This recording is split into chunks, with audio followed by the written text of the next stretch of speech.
ഇതാണ് AC ഭക്തിവേദാന്ത സ്വാമി പ്രഭുപാദ്. ഇസ്കോണിന്റെ സ്ഥാപക ആചാര്യനാണ് ദിവ്യപൂജ്യ Shriman AC Bhaktivedanta സ്വാമി പ്രഭുപാദ്. ഇദ്ദേഹത്തിനെ പറ്റി ഒരു ചെറുതായിട്ടൊരു വിവരണം തരാം. അതായത് ഇദ്ദേഹം 1896 കൽക്കത്തയിലെ ഒരു വൈഷ്ണവ കുടുംബത്തിലാണ് ജനിച്ചത്. അച്ഛനമ്മമാരൊക്കെ വൈഷ്ണവ ഭക്തരായിരുന്നു. 5 വയസ്സുള്ളപ്പോൾ തന്നെ ഭക്തി മാർഗത്തിലാണ് ഉണ്ടായിരുന്നത്. ഇത് 5 വയസ്സായ ഒരു കുട്ടിയായിരുന്നപ്പോഴത്തെ പിക്ചറാണ്. നമ്മളൊക്കെ ബർത്ത്ഡേക്കൊക്കെ എന്താ കുട്ടികൾക്ക് ഗിഫ്റ്റ് കൊടുക്കുന്നതും കുട്ടികൾ ആവശ്യപ്പെടുന്നതും കളിപ്പാട്ടമൊക്കെ ആയിരിക്കും അല്ലെ. പക്ഷേ ഇദ്ദേഹം 5 വയസ്സുള്ള പിറന്നാളിന്റെ അന്ന് ഇദ്ദേഹം ഒരു രഥമാണ് ആവശ്യപ്പെട്ടത്. അപ്പോൾ ജഗന്നാഥ് ടെമ്പിളിലെ രഥയാത്ര കാണുകയുണ്ടായി. അപ്പൊ അതിന്റെ പേരിൽ രഥമാണ് അച്ഛനമ്മമാരോട് ആവശ്യപ്പെട്ടത്. അങ്ങനെ ഒരു രഥം ഉണ്ടാക്കിയിട്ട് അദ്ദേഹത്തിന് കൊടുക്കുകയാണ്. അപ്പൊ എല്ലാ കൂട്ടുകാരെയും എല്ലാരെയും വിളിച്ചിട്ട് രഥയാത്ര സംഘടിപ്പിക്കുകയാണ്. ഭഗവാനെ ഇരുത്തിയിട്ട് രഥയാത്ര, എല്ലാവർക്കും അറിയാലോ. അത് കഴിഞ്ഞ് സ്കോട്ടിഷ് കോളേജിലാണ് അദ്ദേഹം പഠിച്ചത്. അത് കഴിഞ്ഞിട്ട് 1922 അദ്ദേഹത്തിന്റെ ഗുരുവായിട്ടുള്ള ശ്രീല ഭക്തി സിദ്ധാന്ത സരസ്വതി ഗോസ്വാമിയെ കാണുകയാണ്. അപ്പോ അദ്ദേഹം ആ ഗുരു എന്ന് പറഞ്ഞാല് അദ്ദേഹം 64 ഗൗഡീയ മഠങ്ങളുടെ സ്ഥാപകനും സമുന്നതനായ വേദ പണ്ഡിതനുമായിരുന്നു ആ ഗുരു. അപ്പൊ അഭ്യസ്ത വിദ്യനായ ഈ അഭയചരണിനെ കാണുമ്പോൾ അദ്ദേഹം പറഞ്ഞു, വൈദിക വിജ്ഞാനം ദേശവിദേശങ്ങളിൽ പ്രചരിപ്പിക്കണം. ഇംഗ്ലീഷൊക്കെ വശമുള്ളത് കാരണം വിദേശത്തും ആയാലും അതൊക്കെ പ്രചരിപ്പിക്കാൻ താങ്കൾക്ക് സാധിക്കും എന്ന് ശിഷ്യനോട് പറഞ്ഞിട്ട്, പിന്നെ അദ്ദേഹം അപ്പോഴൊന്നും സമയം ഉണ്ടായിരുന്നില്ല, ഗൃഹസ്ഥനായിരുന്നു. അങ്ങനെ അദ്ദേഹം ഭഗവത്ഗീതയ്ക്ക് ഇംഗ്ലീഷിൽ വ്യാഖ്യാനം എഴുതി. പിന്നെ ഇംഗ്ലീഷിൽ ഒരു ദ്വൈവാരിക പ്രസിദ്ധീകരിച്ചു, ബാക്ക് ടു ഗോഡ് ഹെഡ്. അത് വളരെ കഷ്ടപ്പെട്ടാണ് അതിന്റെ പണമൊക്കെ സ്വരൂപിച്ചിരുന്നത്. അങ്ങനെ അഭയചരണിന്റെ ദാർശനിക പാണ്ഡിത്യവും ഭക്തി പാരമ്യവും പരിഗണിച്ച് ഗൗഡീയ വൈഷ്ണവ സംഘടന 1947 ഭക്തി വേദാന്ത എന്നുള്ള ബിരുദം അദ്ദേഹത്തിന് നൽകി ബഹുമാനിക്കുകയാണ് ഉണ്ടായത്. അങ്ങനെ 54-ാം വയസ്സിൽ അദ്ദേഹം ഗൃഹസ്ഥാശ്രമം ഉപേക്ഷിച്ചു. വാനപ്രസ്ഥം സ്വീകരിച്ചിട്ട് വൃന്ദാവനത്തിലെ രാധ ദാമോദർ ക്ഷേത്രത്തിനടുത്ത് താമസിച്ച് അവിടെ ഭാഗവതം ഇംഗ്ലീഷിൽ പരിഭാഷപ്പെടുത്താനാണ് ആരംഭിച്ചത്. ശേഷം 1965 ആധ്യാത്മിക ഗുരു അദ്ദേഹത്തിന്റെ ആഗ്രഹപ്രകാരം അമേരിക്കൻ ഐക്യനാടുകളിലേക്ക് യാത്ര തിരിച്ചു. ജലദൂത എന്നൊരു കപ്പലിലാണ്, ചരക്ക് കപ്പലിലാണ് യാത്ര ചെയ്യുന്നത്. അന്ന് ഫ്ലൈറ്റിലൊന്നും പോകാനുള്ള സാമ്പത്തികം ഉണ്ടായിരുന്നില്ല അദ്ദേഹത്തിന്. അങ്ങനെ അദ്ദേഹം വളരെ ക്ലേശങ്ങൾ സഹിച്ചിട്ടാണ് 1966 അന്താരാഷ്ട്ര കൃഷ്ണാവബോധ സമിതി സ്ഥാപിച്ചത്. അദ്ദേഹത്തിന്റെ നേതൃത്വത്തില് 1 ദശാബ്ദം കൊണ്ട് തന്നെ അതിന്റെ കീഴില് ലോകത്തിന്റെ വിവിധ ഭാഗങ്ങളിലായിട്ട് 100ഓളം ആശ്രമങ്ങള്, വിദ്യാലയങ്ങള്, ക്ഷേത്രങ്ങള് എല്ലാം രൂപം കൊണ്ടു. അദ്ദേഹം ഒരു ജലദൂത എന്ന് പറഞ്ഞ കപ്പലില് ഒരു 40 രൂപയാണ് കൈവശം ഉണ്ടായിരുന്നത്. അതും കൊണ്ട് പിന്നെ കുറച്ച് ഭഗവത്ഗീത, ഭാഗവതം ഇതിന്റെയൊക്കെ ബുക്ക് വ്യാഖ്യാനം ചെയ്തത്, ഇംഗ്ലീഷിലുള്ള ബുക്സ് അങ്ങനെയൊക്കെ മാത്രമാണ് കയ്യിലുണ്ടായിരുന്നത്. അത്യന്തം ക്ലേശങ്ങൾ സഹിച്ചിട്ടാണ് പോകുന്ന വഴിക്ക് തന്നെ അന്നൊക്കെ ഒരുപാട് ദിവസം, 1 മാസങ്ങളോളൊക്കെ വേണം എത്താൻ. അതിനിടയ്ക്ക് തന്നെ ശാരീരികമായിട്ട് തന്നെ അസ്വാസ്ഥ്യങ്ങൾ അനുഭവപ്പെട്ടു. 2 തവണ അദ്ദേഹത്തിന് ഹൃദയാഘാതം നേരിട്ടു. അങ്ങനെ ഈശ്വരനില് വിശ്വാസം അർപ്പിച്ച് അദ്ദേഹം യാത്ര ചെയ്തു. സ്ട്രഗിൾ ചെയ്ത് 2 വർഷം അവിടെ സ്ട്രഗിൾ ചെയ്യേണ്ടി വന്നു. അങ്ങനെ തെരുവുകളിലൊക്കെ സങ്കീർത്തനം ചെയ്തുകൊണ്ട് നടക്കും. അപ്പൊ അവിടെയുള്ളവരൊക്കെ ഹിപ്പികളായിരുന്ന കാലമായിരുന്നു. ഈ ഹിപ്പികളായിട്ട് അവര് എല്ലാ സുഖ സൗകര്യങ്ങളിൽ നിന്നാണെങ്കിലും അവർക്ക് സന്തോഷം കണ്ടെത്താൻ അവർക്ക് കഴിഞ്ഞിരുന്നില്ല. അങ്ങനെ അവര് ഹിപ്പീസത്തിലേക്ക് പോയി. അവരെയാണ് പ്രഭുപാദ് നല്ല വഴിക്ക് കൊണ്ടുവന്നത്. എല്ലാ ലഹരി, മത്സ്യമാംസം ഇതൊക്കെ മോശമാണെന്ന് പറഞ്ഞ് അതിൽ നിന്നൊക്കെ മാറ്റി അവരെ ഭക്തിയുടെ മാർഗത്തില് കൊണ്ടുവരാണ്. ഒരു ദിവസം ന്യൂയോർക്കിലെ ഒരു പാർക്കിൽ ഇരുന്ന് സങ്കീർത്തനം നടത്തുകയായിരുന്നു നമ്മുടെ ആചാര്യൻ. ആ സമയത്ത് ബീറ്റിൽസ് എന്ന് പറഞ്ഞ മ്യൂസിക് ബാൻഡിന്റെ ആളുണ്ടല്ലോ, ഒരു ജോർജ് ഹാരിസൺ എന്ന് പറഞ്ഞ അദ്ദേഹം പ്രഭുപാദിനെ കാണുകയും ഈ സങ്കീർത്തനത്തിൽ ആകൃഷ്ടനായിട്ട് ശിഷ്യനായി. അങ്ങനെ അദ്ദേഹം ഒരു ആൽബം ഉണ്ടാക്കി, അത് പോപ്പുലർ ആയിരുന്നു. പിന്നെ അദ്ദേഹത്തിന്റെ ബംഗ്ലാവ് ഈ ക്ഷേത്രത്തിന് വേണ്ടി വിട്ടുകൊടുക്കുകയാണ് ചെയ്തത്. സങ്കീർത്തനം പല ആധ്യാത്മികതയെ കുറിച്ച് സംസാരിക്കാൻ അദ്ദേഹം പല പണ്ഡിതന്മാരുമായിട്ട് ചർച്ചകൾ നടത്തും. പിന്നെ അഭിനവ വൃന്ദാവനം എന്നുള്ള രീതിയിൽ ഒരു ഫാം ഹൗസ് തുടങ്ങി. അത് ഒരു പരീക്ഷണം എന്ന നിലയ്ക്കാണ് അത് തുടങ്ങിയത്. അത് വളരെ വിജയകരമായി. വേദിക് ലൈഫാണ് അവിടെ ഉണ്ടാവുന്നത്. അതെല്ലാവർക്കും വളരെ ഇഷ്ടപ്പെട്ടു. അങ്ങനെ ഇന്നിപ്പോ ലോകത്ത് വിവിധ ഭാഗങ്ങളിലായിട്ട് അങ്ങനെയുണ്ട്. ഇങ്ങനെ 12 വർഷത്തിനിടെ അദ്ദേഹം 14 തവണ ലോക പര്യടനം നടത്തി ഭക്തി മാർഗത്തില് എല്ലാവരെയും ശിഷ്യരാക്കാൻ അദ്ദേഹത്തിന് സാധിച്ചു. ഇതൊക്കെ അദ്ദേഹം പ്രീച്ചിങ് ചെയ്യുന്നതാണ്. അങ്ങനെ സഞ്ചരിച്ചു. ഇത് രാധാ ഗോവിന്ദ് ടെമ്പിൾ ആണ്, മാംഗ്ലൂർ. നമ്മുടെ രാധാ ഗോവിന്ദിന്റെ പ്രതിഷ്ഠയാണ്. ഹരേ കൃഷ്ണ. ഇത് ടെമ്പിളിന്റെ അഡ്രസ് ഇതാണ്. പിന്നെ ടെമ്പിൾ പ്രസിഡന്റ് നാമനിഷ്ഠദാസ് എന്ന് പറഞ്ഞ പ്രഭുവാണ് നമ്മുടെ ആത്മീയ ഗുരു. ബിടെക് IIT-ന്ന് ബിടെക് ചെയ്തതാണ്. പിന്നെ സോഫ്റ്റ്വെയർ കമ്പനിയിൽ കുറെ കാലം വർക്ക് ചെയ്തു. അതിനുശേഷം ബാംഗ്ലൂർ ഇസ്കോണിൽ ജോയിൻ ചെയ്ത് ആത്മീയതയെ കുറിച്ചിട്ട് പഠിച്ചതിന് ശേഷം ഇപ്പോ ടെമ്പിൾ പ്രസിഡന്റ് ആണ് രാധാ ഗോവിന്ദ് ടെമ്പിൾ, മാംഗ്ലൂരു. ഭഗവത്ഗീത. ഭഗവത്ഗീത എന്ന് പറഞ്ഞാല് എന്താണ് ഭഗവത്ഗീത? പറയാമോ? ആരെങ്കിലും അൺമ്യൂട്ട് ചെയ്ത് പറയാമോ?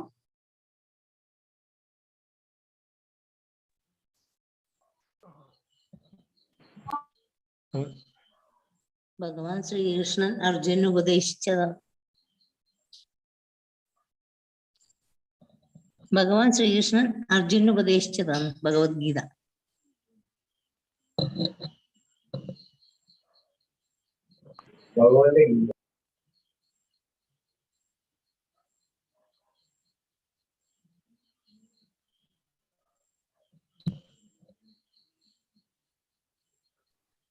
ഭഗവാന്റെ വാക്കുകളാണ് ഭഗവത്ഗീതയിൽ. ഹരേ കൃഷ്ണ. ഹരേ കൃഷ്ണ.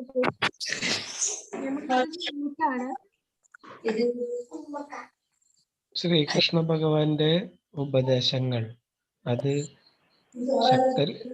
ശക്തനായ അർജുനനോട് ഉപദേശിക്കുന്നതാണ് ഭഗവത്ഗീത. എനിക്കതിനെ കുറിച്ച് വ്യക്തമായിട്ട് അറിയില്ല, അതാണെന്ന് തോന്നണേ. ഭഗവാന്റെ ഭഗവത്ഗീത അങ്ങനെയാണ് എനിക്കറിയാം. എനിക്ക് വ്യക്തമായിട്ടൊന്നും അറിയില്ല. അതിനെ കുറിച്ച് അറിയാൻ വേണ്ടിയിട്ടാണ് ഞാൻ ഈ ക്ലാസ്സിൽ ഇരിക്കുന്നത്. ഹരേ കൃഷ്ണ. പ്രേമ മാതാജി മ്യൂട്ടാണ്. മാതാജി അൺമ്യൂട്ട് ചെയ്യുമോ മാതാജി? ഹരേ കൃഷ്ണ. നാം ഓരോരുത്തരും ഓരോ കർമ്മമണ്ഡലങ്ങളിലാണ് അല്ലെ? നമുക്ക് എന്താ ലക്ഷ്യം? സമാധാനം, ശാന്തി, സന്തോഷം, അതൊക്കെയാണ് അല്ലെ? അതിനു വേണ്ടിയാണ് അല്ലെ എല്ലാവരും. പക്ഷെ നമ്മൾ ആഗ്രഹിച്ച പോലെ എന്തെങ്കിലും വരുന്നുണ്ടോ? ആഗ്രഹിച്ചില്ലെങ്കിലും ചിലതൊക്കെ വരും ചെയ്യും. എന്താണ്? ജന്മ, മൃത്യു, ജര, വ്യാധി, ഇതൊക്കെ നമ്മൾ ആഗ്രഹിച്ചിട്ടല്ല, ആഗ്രഹിക്കാതെ തന്നെ വരുന്നതാണ്. അതൊക്കെ പരിഹാരമില്ലാത്ത ദുഃഖാണ്. പരിഹാരമില്ല അതിനൊന്നും. ജന്മ, മൃത്യു, ജര, വ്യാധി അതൊക്കെ. പിന്നെ നാം എവിടുന്നാണ് നമ്മൾ വന്നത്? നമുക്കിനി എങ്ങോട്ടാണ് മരണത്തിന് ശേഷം പോകേണ്ടത്? ഇതൊക്കെ നമ്മൾ അന്വേഷിച്ചുകൊണ്ടിരിക്കുകയാണ് അല്ലെ? ഓരോ ജീവാത്മാക്കളും ഇതൊക്കെ അന്വേഷിച്ചുകൊണ്ടാണ് ഇരിക്കുന്നത്. ഇതെന്താണ് പറയുന്നത്? ഇതില് പറയുന്നത് ഈ ഭഗവത്ഗീത യഥാരൂപം എന്തുകൊണ്ടാണെന്ന്. അതായത് നമ്മൾ ഇപ്പോ ശ്രീല പ്രഭുപാദിനെയാണ് നമ്മൾ ശിക്ഷാ ഗുരുവായിട്ട് അല്ലെങ്കിൽ ആത്മീയ ആചാര്യനായിട്ട് കരുതുന്നത്. ഇസ്കോണിന്റെ സ്ഥാപക ആചാര്യനാണ്. ബ്രഹ്മ മധ്വ ഗൗഡീയ സമ്പ്രദായത്തിലുള്ള ഗുരു പരമ്പരയിൽ കൂടെ വന്നതാണ് നമ്മുടെ ഈ പ്രസ്ഥാനം. അതായത് ആദ്യം ഭഗവത്ഗീത ഭഗവാൻ ബ്രഹ്മാവിന് ഉപദേശിച്ചു. ബ്രഹ്മാവ് നാരദൻ മധ്വാചാര്യർക്ക് അങ്ങനെ പ്രശിഷ്യരായിട്ട് പോന്ന് ശ്രീല പ്രഭുപാദിന് 32ാമത്തെ ഗുരുവാണ് ശ്രീല പ്രഭുപാദ്. അദ്ദേഹത്തിന് കിട്ടി. അപ്പൊ ഇതിന്റെ ഈ ശിഷ്യ പ്രശിഷ്യ പരമ്പരയില് ബ്രേക്ക് ഒന്നും ഉണ്ടായിട്ടില്ല. അതുകൊണ്ട് തന്നെ ഭഗവത്ഗീത യഥാരൂപം എന്നുള്ളത് ഭഗവാൻ എങ്ങനെയാണോ നമുക്ക് പറഞ്ഞു തന്നിട്ടുള്ളത് അതിലൊരു മാറ്റവും വരുത്താതെ അതേ രൂപത്തില് നമുക്ക് പറഞ്ഞു തരികയാണ് ചെയ്യുന്നത്. അത് ഉദാഹരണമായിട്ട് ഇപ്പോ ഇത് ഒരു മൊബൈൽ ഇങ്ങനെ ചാർജ് ചെയ്യാൻ വെക്കുമ്പോ അതിന്റെ ബ്രേക്ക് വന്നാൽ ചാർജ് ഉണ്ടാവില്ല അല്ലെ? അത് ബ്രേക്ക് ഇല്ലാത്തത് കൊണ്ട്. ഇപ്പോ ഭഗവത്ഗീതയെ നമ്മൾ പറയുന്നത് മനുഷ്യ ജീവിതത്തിലെ ഒരു ലൈഫ് മാനുവൽ ആണെന്നാണ്. ഇപ്പൊ നമ്മൾ എന്താ പറയുക, വീട്ടില് ഒരു ഫ്രിഡ്ജ് ആണെങ്കിലും ഒരു മിക്സി ആണെങ്കിലും വാങ്ങുമ്പോൾ ഒരു ഗൈഡ് കിട്ടും അല്ലെ? അതിന്റെ കൂടെ ഒരു യൂസർ ഗൈഡ് കിട്ടും. അത് നമ്മൾ വായിച്ചു നോക്കി എങ്ങനെയാണോ അത് പ്രവർത്തിപ്പിക്കേണ്ടതെന്ന് നോക്കണം. അതുപോലെ നമുക്കൊരു മനുഷ്യ ജന്മം ഇപ്പൊ കിട്ടിയിട്ടുണ്ട് അല്ലെ?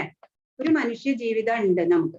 അപ്പൊ അത് എങ്ങനെ ജീവിക്കണം എന്ന് മനസ്സിലാക്കി തരുന്നത് അങ്ങനെയുള്ള ഒരു ജീവിതത്തിന്റെ ഒരു ലൈഫ് മാനുവൽ ആണ് ഭഗവത്ഗീത എന്ന് വേണമെങ്കിൽ പറയാം.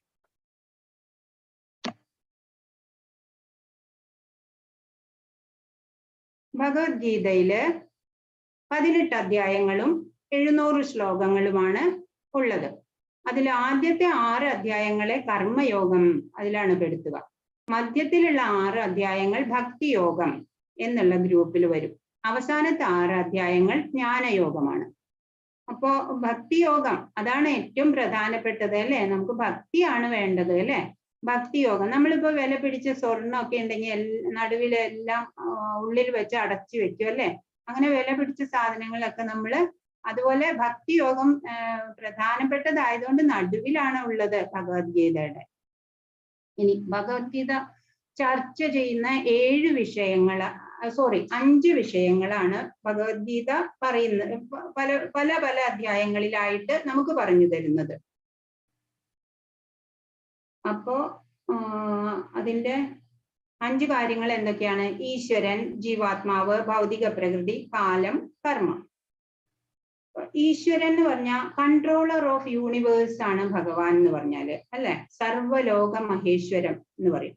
അങ്ങനെയുള്ള ആ ദൈവശാസ്ത്രത്തിനെയാണ് വിവരിക്കുന്നത് ഈശ്വരൻ എന്നുള്ള ആ ടോപ്പിക്കില്. പിന്നെ ജീവാത്മാവ് എന്ന് പറഞ്ഞാൽ ജീവാത്മാവിന് നാശമില്ല, ശരീരത്തിനാണ് നാശം. അപ്പൊ ശരീരം ആത്മാവ്, നമ്മൾ ശരീരമല്ല, നമ്മൾ ആത്മാവാണ് എന്നുള്ളതൊക്കെ 2ാം അധ്യായത്തിൽ വിശദമായിട്ട് നമ്മൾ പഠിക്കും. അപ്പോ ഭഗവാൻ വിഭു ആണെങ്കില് നമ്മൾ ഓരോരുത്തരും നമ്മുടെ ജീവാത്മാക്കള് അണുവാണ്. അങ്ങനെയുള്ള ജീവസത്തകളുടെ സ്വരൂപവും നിയന്താവായ ഈശ്വരനെയും നമ്മൾ പഠിക്കും. പിന്നെ പ്രകൃതി, ഭൗതിക പ്രകൃതിയെ പറ്റിയിട്ട്. അതായത് നമ്മൾ ഈ ലൗകികരാണ് നമ്മള്. ഈ നമ്മുടെ ചുറ്റും കാണുന്ന ലോകം തന്നെ ഭൗതികമായിട്ടുള്ളത്, ഭൗതിക പ്രകൃതി എന്ന് പറഞ്ഞാൽ അത് വിഷയങ്ങളിൽ അധിഷ്ഠിതമായതാണ് നമ്മുടെ ഭൗതിക പ്രകൃതി. അത് നമ്മൾ പോകെ പഠിക്കും. പിന്നെ കാലം, സമയം എന്ന് പറഞ്ഞത് നമ്മൾ പറയില്ലേ, സന്തോഷം സങ്കടം എല്ലാം കാലമാക്കുന്നു അല്ലേ? ഭൗതിക പ്രകൃതിയുടെ പ്രകടന കാലമാണ് നമ്മൾ ഈ ഉദ്ദേശിച്ച കാലം. പിന്നെ കർമ്മം, അത് ജീവസത്തകളുടെ പ്രവൃത്തികള്. ഓരോരുത്തർക്കും ഓരോ കർമ്മമണ്ഡലം ഉണ്ടെന്ന് അറിയാലോ, അതുപോലെ പ്രവൃത്തികളാണ്. അത് നമ്മൾ ഈ 5 ടോപ്പിക്ക് നമ്മൾ പോകെയുള്ള എല്ലാ ഇതിലും പഠിക്കും. ഇനി നമ്മള് ഭഗവത്ഗീത മാഹാത്മ്യം നമ്മൾ തുടങ്ങാൻ പോകുന്നു. അതിനു മുമ്പ് നമ്മള് ഗുരുവിനെ വന്ദിക്കാം. ഓം അജ്ഞാനതിമിരാന്തസ്യ ജ്ഞാനാഞ്ജനശലാകയാ ചക്ഷുരുന്മീലിതം യേന തസ്മൈ ശ്രീ ഗുരവേ നമഃ. श्रीचैतन्यमनोभीष्टं स्थापितं येन भूतले स्वयं रूपकदा मह्यं ददाति स्वपदान्तिकम्। वन्देऽहं श्रीगुरो श्रीयुतपदकमलं श्रीगुरून् वैष्णवांश्च श्रीरूपं साग्रजातं सहगणरघुनाथान्वितं तं सजीवं साद्वैतं सावधूतं परिजनसहितं कृष्णचैतन्यदेवं श्रीराधा कृष्णपादान् सहगणललिता श्रीविशाखान्वितांश्च। हे कृष्ण करुणा सिंधो दीनबंधो जगत्पते गोपेश गोपिका कांत राधा कांत नमोस्तुते। तप्त कांचन गौरांगी राधे वृंदावनेश्वरी वृषभानुसुते देवी प्रणमामि हरिप्रिये। वाञ्छाकल्पतरुभ्यश्च कृपा सिन्धुभ्येव च पतितानां पावनेभ्यो वैष्णवेभ्यो नमो। श्री कृष्ण चैतन्य प्रभु नित्यानंद श्री अद्वैत गदाधर श्रीवासादि गौर भक्तवृंद। हरे कृष्ण कृष्ण कृष्ण हरे हरे, हरे राम हरे हरे। हरे कृष्ण ഭഗവത്ഗീതയിലെ ഒന്നാമത്തെ മഹാത്മ്യ ശ്ലോകമാണ് നമ്മൾ കേൾക്കാൻ പോകുന്നത്. ഗീതാശാസ്ത്രമിദം പുണ്യം യപ്പഠേത് പ്രയത പുമാൻ വിഷ്ണോ പദമവാപ്നോതി ഭയശോകാതിവർജിത.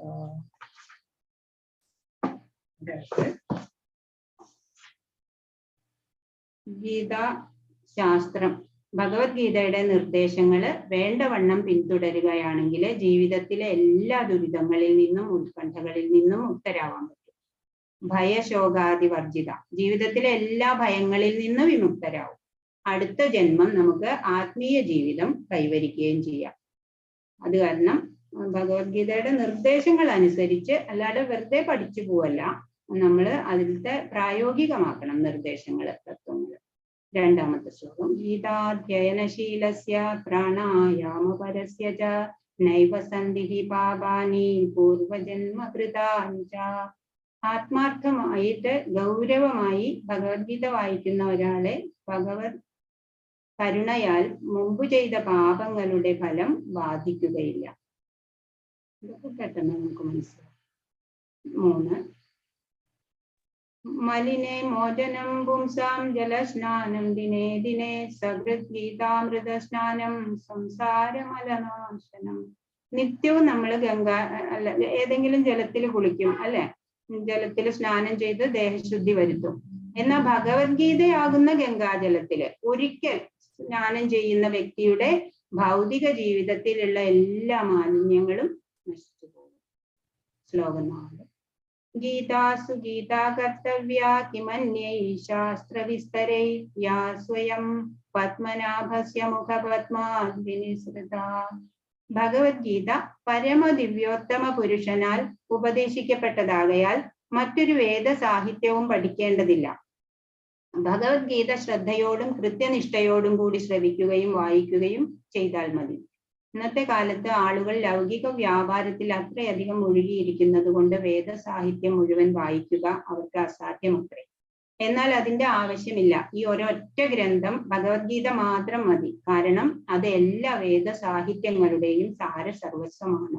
മാത്രമല്ല പ്രത്യേകിച്ചും അത് പരമ ദിവ്യോത്തമ പുരുഷനിൽ ഉപദിഷ്ടവുമാണ്. 5. ഭാരതാമൃത സർവസ്വം വിഷ്ണോ യുവത്രാദ്വിനിസൃതം ഗീതാ ഗംഗോദയം പീത്വാ പുനർജന്മന വിദ്യതേ. ഗംഗാജലം പാനം ചെയ്യുന്നവര് മോക്ഷം പ്രാപിക്കുന്നതാണ് അല്ലെ പൊതുവിൽ പറയുന്നത്.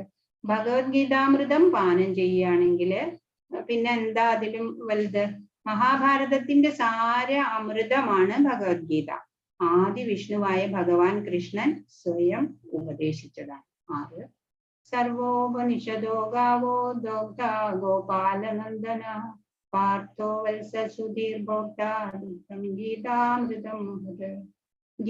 ഗീതോപനിഷത്ത്, ഭഗവത്ഗീത എല്ലാ ഉപനിഷത്തുക്കളുടെയും സാരമാണ്. എല്ലാ ഉപനിഷത്തുക്കളും ഒരു പശുവിനെ പോലെയാണ്. ഗോപകുമാരൻ എന്ന് പ്രശസ്തനായ ഭഗവാൻ കൃഷ്ണൻ ആ പശുവിനെ കറക്കുന്നു. അർജുനൻ ഒരു പശുക്കിടാവിനെ പോലെയാണ്. പണ്ഡിതന്മാരും പരമഭക്തന്മാരും അമൃത ദുഗ്ധമായ ഭഗവത്ഗീത പാനം ചെയ്യുന്നു. 7. ഏകം ശാസ്ത്രം ദേവകീ പുത്രഗീതമേകോ ദേവോ ദേവകീ പുത്ര ഏവ ഏകോ മന്ത്രസ്തസ്യ നാമാനി യാനി കർമാപ്യേകം തസ്യ ദേവസ്യ സേവ. ഇക്കാലത്ത് ജനങ്ങൾ ഒരേ ഒരു ധർമ്മഗ്രന്ഥത്തെയും ഒരേ ഒരു ഈശ്വരനെയും ഒരേ ഒരു മന്ത്രത്തെയും ഒരേ ഒരു പ്രവൃത്തിയെയും മാത്രം സ്വീകരിക്കാൻ ഉത്സുകരാണ്. ആകയാൽ ഒരു ഒറ്റ ഗ്രന്ഥം മാത്രം ഉണ്ടായിരിക്കട്ടെ. ലോകത്തിന് പൊതുവായ ഏക ധർമ്മഗ്രന്ഥം ഭഗവത്ഗീത. സമസ്ത വിശ്വത്തിനും ഒരേ ഒരു ഈശ്വരൻ മാത്രം ഉണ്ടായിരിക്കട്ടെ, ശ്രീകൃഷ്ണൻ. ഒരേ മന്ത്രം, ഒരേ പ്രാർത്ഥന, ഒരേ സങ്കീർത്തനം. ഹരേ കൃഷ്ണ കൃഷ്ണ കൃഷ്ണ ഹരേ ഹരേ, ഹരേ രാമ രാമ രാമ ഹരേ ഹരേ. ഒരൊറ്റ പ്രവൃത്തി മാത്രം ഉണ്ടായിരിക്കട്ടെ, പരമ ദിവ്യോത്തമ പുരുഷ സേവനം. ഇനി അർജുന വിഷാദയോഗം എന്നുള്ള 1-ാം അധ്യായത്തിലേക്ക് നമ്മൾ കടക്കുകയാണ്. അർജുന വിഷാദയോഗം. ഇതിലെന്താണ്? ഭഗവാൻ ഉപദേശം കൊടുത്തുകൊണ്ടിരിക്കുകയാണ്, അല്ലെ? കൊടുക്കാൻ തുടങ്ങുകയാണ്. അപ്പൊ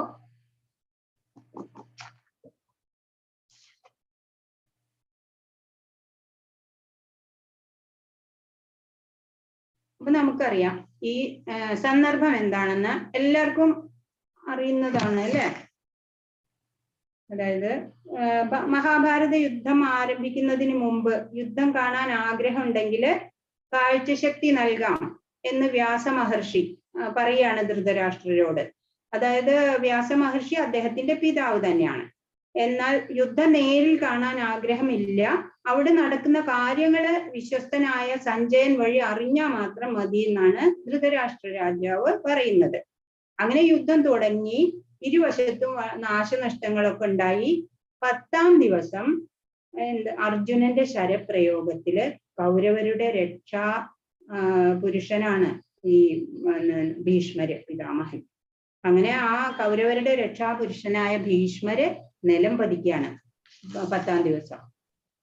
സഞ്ജയൻ ഈ വാർത്ത ധൃതരാഷ്ട്രരെ അറിയിച്ചപ്പോ അപ്പോഴാണ് ധൃതരാഷ്ട്രർ പറയുന്നത് എന്തൊക്കെയാണ് അവിടെ യുദ്ധ കളത്തിൽ നടക്കുന്നത് എന്ന് അറിയാനുള്ള ആഗ്രഹം പ്രകടിപ്പിക്കുകയാണ്. അങ്ങനെ ആണ് 1-ാമത്തെ ശ്ലോകം ധൃതരാഷ്ട്രർ പറയുന്നത്. ഈ ഭഗവത്ഗീതയിലെ ഒരേ ഒരു ശ്ലോകം മാത്രമാണ് ധൃതരാഷ്ട്രർ പറയുന്നതുള്ളത്. പിന്നെ ധൃതരാഷ്ട്ര ഉവാച പറഞ്ഞു എന്നാണ്. ധർമ്മക്ഷേത്രേ കുരുക്ഷേത്രേ സമവേതായുയുത്സവഃ മാമകാഃ പാണ്ഡവാശ്ചൈവ കിമകുർവത സഞ്ജയ. അതായത് ധൃതരാഷ്ട്രർ പറയാണ്, ഹേ സഞ്ജയ, പുണ്യസ്ഥലമായ കുരുക്ഷേത്രത്തിൽ യുദ്ധോത്സുകരായി ഒന്നിച്ചുകൂടിയ എന്റെ മക്കളും പാണ്ഡുപുത്രരും എന്തു ചെയ്തു? ഇപ്പൊ എങ്ങനെയാണെന്ന് വെച്ചാല് ഈ എല്ലാവരും കൗരവരാണ്, നമുക്കറിയാം അല്ലെ? പാണ്ഡവർ കൗരവർ എന്ന് വേറെ പറയേണ്ട ആവശ്യം തന്നെ ഇല്ല, അല്ലെ? എല്ലാവരും കൗരവരാണ്. പക്ഷെ ഇത് പാണ്ഡവരെ സ്വന്തമായിട്ടല്ല ഇവർ കാണുന്നത്, ധൃതരാഷ്ട്രരും മക്കളും. അങ്ങനെ സ്വാർത്ഥത കൊണ്ടാണ്, അല്ലെ? സ്വന്തം മക്കളുടെ അധർമ്മികളാണ് അവര്. അധർമ്മം അറിഞ്ഞില്ല എന്ന് നടിക്കുകയാണ്. പാണ്ഡവർക്ക് അർഹതപ്പെട്ട രാജ്യം നൽകാൻ അവര് കൂട്ടാക്കുന്നില്ല, അല്ലെ കൗരവര്? അപ്പൊ സ്വാർത്ഥമോഹത്താല് സ്വന്തക്കാരെയും മറ്റും കൊന്നുകളയാൻ പോലും ഒരാൾ ശ്രമിച്ചേക്കും, അല്ലെ? ഇന്ന് നമ്മൾ ചുറ്റും കാണാനും ഉണ്ട്. പക്ഷെ അർജുനൻ അല്ലെങ്കിൽ പാണ്ഡവര് അവര് സാത്വികരാണ്, ഭക്തരാണ്, ധാർമ്മിക പ്രമാണങ്ങള് തെറ്റിക്കില്ല അവരൊരിക്കലും, അല്ലെ? അങ്ങനെ അവർക്ക് ഈ യുദ്ധത്തിന് അവര് നിർബന്ധിതരാവുകയാണ് ചെയ്യുന്നത്. അപ്പോ ഇത് ധർമ്മക്ഷേത്രം എന്ന് പറഞ്ഞാൽ ഒരു പാലാണ് എന്ന് വിചാരിക്കുക. ഈ ധർമ്മക്ഷേത്രത്തിലാണ് ഈ യുദ്ധം നടക്കുന്നത്. മാമക പാണ്ഡവ എന്ന വേർതിരിവാണ് അവിടെ ധർമ്മക്ഷേത്രത്തിൽ നടക്കുന്നത്. കണ്ടോ? അതായത് വേർതിരിവ് ഉണ്ടാവുകയാണ്. എന്ത് ചെയ്യുന്നു, എന്താ ചെയ്യാൻ പറ്റുക? പലതും ചെയ്യാം, അല്ലെ?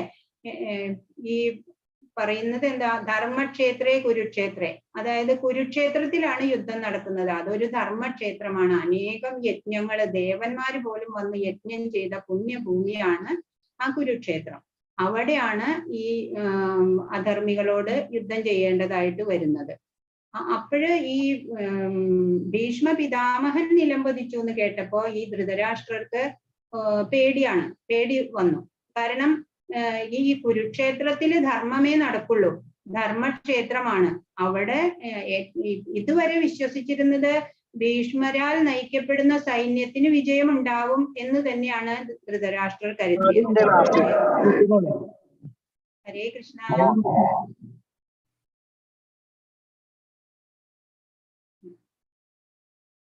അങ്ങനെ പിന്നെ മൂന്നാമത്തെ ശ്ലോകം നമുക്ക് പറയാം. എല്ലാ ശ്ലോകങ്ങളും നമ്മൾ കവർ ചെയ്യില്ല. 18 ദിവസം കൊണ്ട് ഒരു ദിവസം കൊണ്ട് ഒരു അധ്യായം തീർക്കേണ്ടതുള്ളത് കൊണ്ട് പിന്നെ എല്ലാ ദിവസവും നിങ്ങൾ ക്വിസൊക്കെ ചെയ്യണം. അപ്പൊ സർട്ടിഫിക്കറ്റ് നിങ്ങൾക്ക് കിട്ടും. അതൊക്കെ നമുക്ക് ടെക്നിക്കലായിട്ട് പറഞ്ഞു തരാൻ സൂര്യമാതാജി 9:30 ജോയിൻ ചെയ്യും. ഇപ്പൊ നമുക്ക് ക്ലാസ് തുടരാം. പശ്യൈതാം പാണ്ഡുപുത്രാണാം ആചാര്യമഹതിം ചമും വ്യൂഢാം ദ്രുപദപുത്രേണ തവ ശിഷ്യേണ ധീമതാ. ഇതാരാണ്? അറിയാമോ? ഇത് അറിയാവുന്നവര് പറഞ്ഞോളൂ. ഇത് ദുര്യോധനനാണ് കേട്ടോ. ദുര്യോധനൻ ഈ ദ്രോണാചാര്യരെ സമീപിച്ച് ആകെ വറീഡാണ് അല്ലെ? അദ്ദേഹത്തിനെ കണ്ടാൽ അറിയാം അല്ലെ? വറീഡാണ്. ഇനി യുദ്ധം ജയിക്കോ എന്നുള്ള ഒരു ആവലാതി ആണ് അദ്ദേഹത്തിന്. അങ്ങനെ അല്ലയോ ആചാര്യ, അങ്ങയുടെ ശിഷ്യനും ബുദ്ധിശാലിയുമായ ദ്രുപദപുത്രൻ തുടരണമോ? ഹരേ കൃഷ്ണ. പ്രഭു എന്താ പറഞ്ഞേ? അല്ല, ഞാൻ ആ ചിത്രം കണ്ടപ്പോ എനിക്ക് അപ്പൊ തന്നെ തോന്നിയതാണ് നമ്മളിനി ഈ യുദ്ധം തുടരണോ എന്നായിരിക്കാം അങ്ങനെ ചോദിച്ചിട്ടുണ്ടായിരിക്കാന്ന്.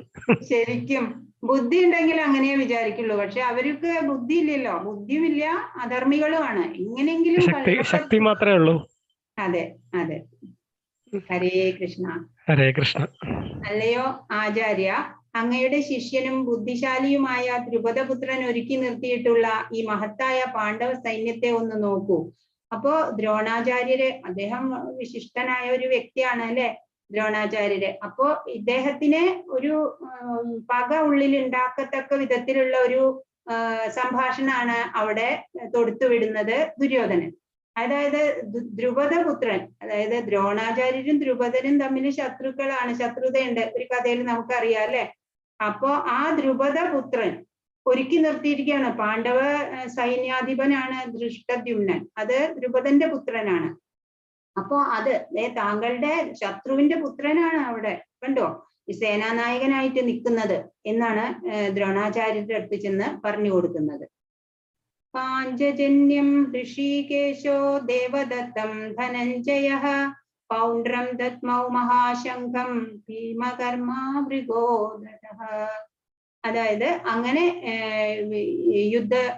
നോക്കൂ, അവിടുത്തെ സൈന്യാധിപന്മാരെയും സൈന്യവും നോക്കൂ, നമ്മുടെ സൈന്യത്തിനെ നോക്കൂ, പ്രമുഖരായ പലരും യുദ്ധോത്സുകരായിട്ട് എൻ്റെ ഒപ്പം വന്നിട്ടുണ്ട്, അവരെയൊക്കെ കാണൂ എന്നൊക്കെ ആചാര്യനോട് പറഞ്ഞതിന് ശേഷം ഭീഷ്മരുടെ അടുത്തേക്ക് ദുര്യോധനൻ പോയി.